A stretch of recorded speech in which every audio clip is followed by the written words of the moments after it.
দোয়া দোয়া ধরেন জারি গেল কনে তোরা এসে গিয়ে রে কেলা মেলা থমো যা আছে ব্যাক লই যায় হ্যাঁ না ওই ওলা কুঙ্গা দেখছে হাঁস মিয়া সিলিয়ার কুঙ্গার দেখছে মনো।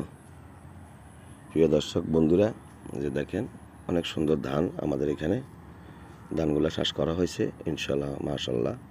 এগুলো হলে আমাদের গ্রাম অঞ্চলের মানুষ ভাত খাইব। তারপরে যায় আপনার এবার মার গেছে অনেকের মার গেছে এবং অনেক কষ্ট করতেছে মানুষের রোদের ভিতরে দেখছেন। তো প্রিয় বন্ধুরা যদি আপনাদের কাছে ভিডিওটা ভালো লাগে সবাই বেশি বেশি করে একটু শেয়ার করে যাবেন, বেশি বেশি করে একটু শেয়ার করে যাবেন বন্ধুরা। আসসালামু আলাইকুম। এই যে দেখেন আকাশটা অনেক সুন্দর, অনেক পরিষ্কার, অনেক সুন্দর দেখা যাইতেছে। তো ভালো থাকেন, সুস্থ থাকেন সবাই।